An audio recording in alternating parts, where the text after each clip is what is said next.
102.8 FM Radio Rao, Orang Manado P Radio.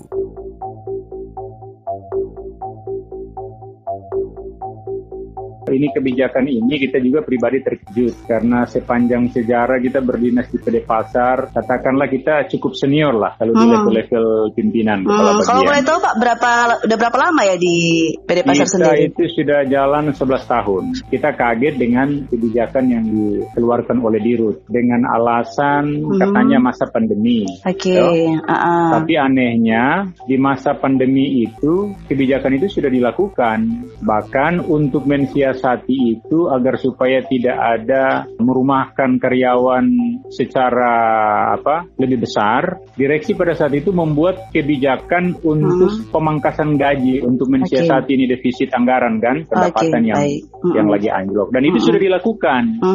Itu dilakukan dengan catatan teman-teman yang dirumahkan dipanggil lagi, termasuk saya juga. Kloter pertama itu bulan Mei kalau tidak salah. Mei itu kloter pertama. Ya sudah. Anehnya, ini justru belum dikembalikan, ini sebagian besar yang lain sudah masuk di kloter kedua merumahkan pegawai, termasuk saya juga. Jadi saya dikembalikan kurang lebih cuma 1 bulan dirumahkan ulang dengan alasan katanya masih seputaran pandemi, padahal pendapatan kita kan sudah mulai berangsur-angsur normal. Jadi itu kalau tidak salah kan bulan Juni itu kan ada instruksi dari pemerintah, kota maupun provinsi segera menormalkan kembali roda perekonomian. Kantor-kantor yang berurusan dengan urusan publik segera diaktifkan kembali, dan itu sudah dilaksanakan. Anehnya tanggal 2 September kita menerima surat dirumahkan. Jadi itu yang kita kaget, loh ini kenapa sudah ada himbauan pemerintah mengaktifkan kembali seluruh perkantoran, perekonomian, kemudian PD Pasar sendiri sudah ambil langkah pemangkasan gaji karyawan dari 100% hanya terima 50%, kok kenapa ada kebijakan merumahkan? Jadi ternyata ujung-ujungnya modus politik.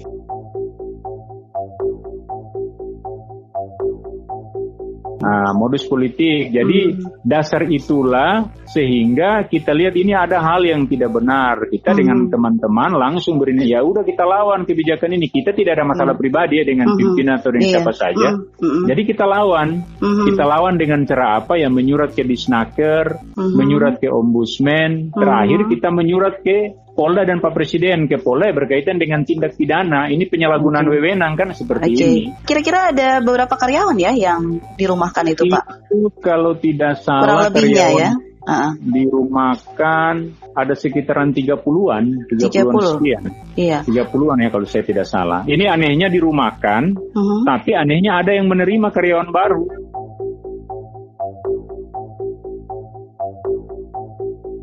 Yang dimaksud loyal dengan pimpinan itu apa? Yang semestinya kan yang kita tonjolkan adalah kinerja kita. Iya, bukan kepentingan politik atau kepentingan pribadi ya Pak ya. Jadi contoh, kalau dibilang loyalitas, pernah enggak karyawan yang dirumahkan ini mereka tidak bekerja? Kalau mereka tidak bekerja ataupun melakukan sebuah pelanggaran, pernah enggak perusahaan menerbitkan surat teguran? Ataupun SP1, ataupun SP2, ataupun SP3, pernah enggak?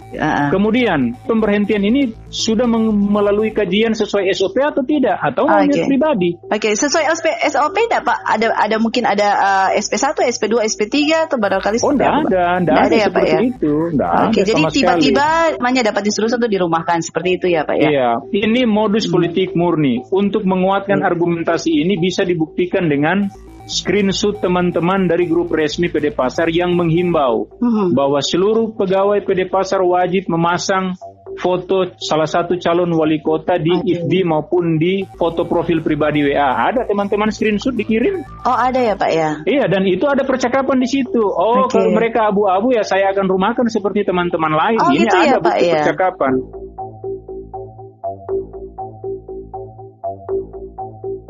Jadi untuk kloter pertama itu sudah ada putusan dari Disnaker. Putusan Disnaker provinsi yang memerintahkan bahwasanya itu direksi Dirut wajib membayar gajinya itu secara utuh selama mereka itu dirumahkan. Kedua, mengembalikan mereka sebagaimana mestinya. Jadi sebenarnya ini putusan pertama yang ada dikeluarkan oleh Disnaker. Ini kan jadi jurisprudensi acuan untuk Dirut. Tapi anehnya dia bikin putusan kedua merumahkan orang. Ini kan blunder.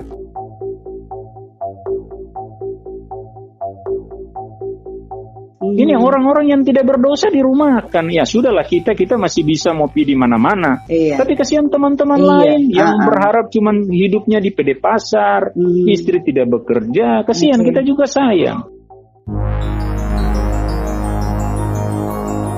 102.8 FM Radio Rao, Orang Manado.